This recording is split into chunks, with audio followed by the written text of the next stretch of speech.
Hi guys, so for this issue of the Die Cutting Essentials magazine, I was asked to use a background panel die in 3 different ways. To use the background die and on one card, and then on 2 different cards to show 2 different ways of using the waste of the background die cut.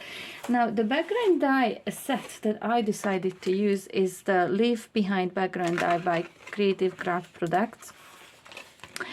And I've had this die set in my stash for quite a while now, so I was quite happy to get this commission because it gave me an opportunity. It made me to use it basically.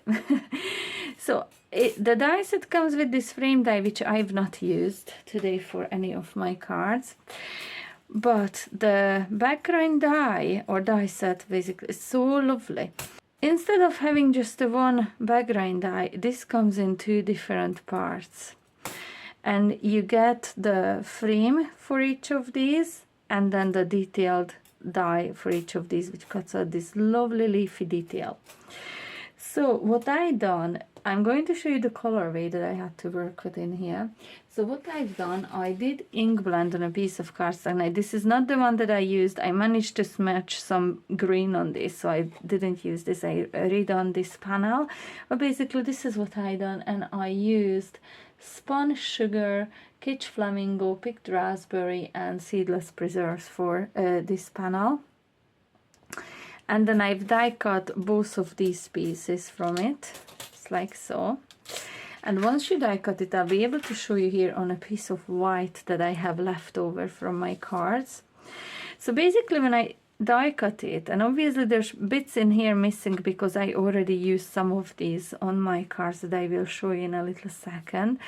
But what happens, you see how the bits stay in the die cut.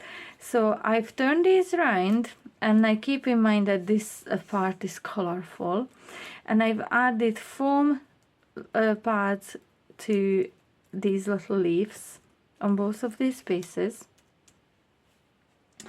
And then I took a square card for the first card that I made, a square card measuring 4.5 by 4.5 inches.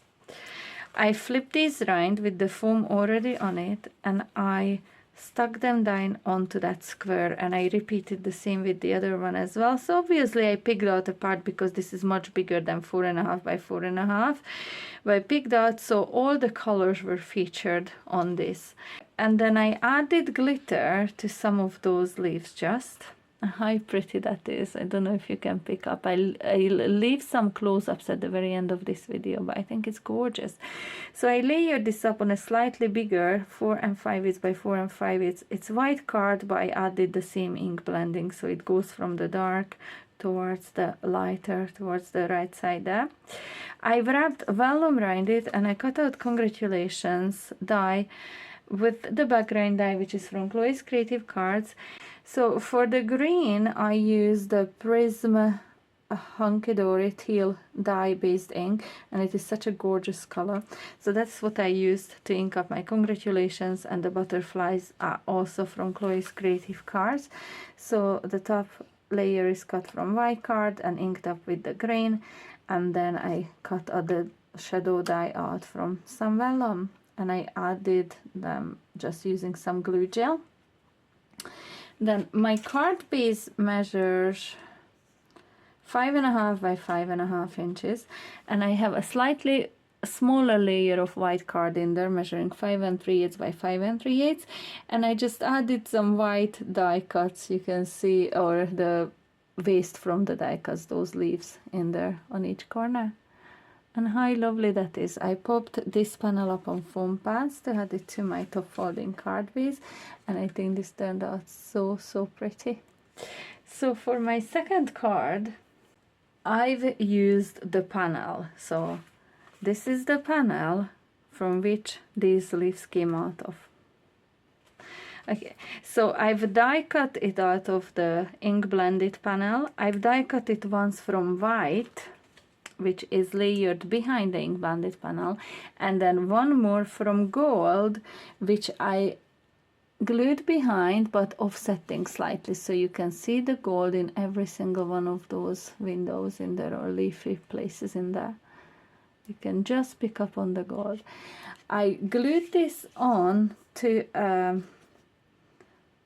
4 3/4 by 6 3/4 of a white card. I layered that on a 4 7/8 by 6 7/8 gold card, and then I glued that onto a 5 by 7 folding card base. I took some of the gold leaves and just placed them back randomly here and there. I thought it added a lovely effect to that. And then I die cut some oval from vellum, a smaller one from white cardstock. This die set is from Chloe's Creative Cards, and so are the flowers and the foliage that I added in there. I heat embossed this with gold, polished gold embossing powder. I added some glitter at the edge of each petal. I layered the flowers up so each has 2 layers. The foliage, I again used the teal color just very lightly in there, and for the flowers I used the picked raspberry just very lightly in the middle of each petal. And I stamped and heat embossed the Thank You So Much, which is from the Hunky Dory Special Thoughts Elegant Sentiments stamp and die set. Took the Thank You So Much with the matching die and heat embossed it with the same gold embossing powder as I did on the flowers, and I just added it on foam pads, and the ovals are also raised on foam pads in there. So it's such a lovely card. I think it really goes very well with the gold. I love how this one turned out as well. So for my third card, I've created an easel card. So I was asked to create one of the cards circle, one square, and one any shape of my choosing. So the square one was the first one that I shared, and this one is the circle one. So to create this pattern, I actually used white die cuts.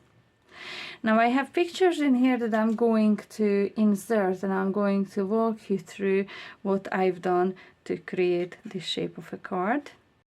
So in here I'm arranging those die cuts on a sticky stamping mat. This helps me hold them in place while I'm going to ink them up using these 3 inks, using the lighter ones towards the ends of the petals and towards the middle are the darker ones. Then I just take a circle or die cut and I glue them in the same pattern as I have them on the sticky mat, cutting away then any excess from all around the edge of the circle. And then I have 2 smaller dies in here, running it through my die cutting machine, as well as slightly larger white die cuts to go behind each one, which I've inked up in with green. In here you can see just the edges of them. Using liquid glue, I make 3 separate sets, just gluing the decorated panel onto their backgrounds, and then I use foam pads to layer these on top of each other and finally on top of the easel card base. And these are the 3 cards that I have. So card number 3, card number 2, and card number 1. I think they all turned out also beautiful. I will leave you with some close-up images here now. I really hope you enjoyed this little walkthrough, and if you did, do not forget to give me the thumbs up and subscribe to my channel. I really hope to see you soon. Bye!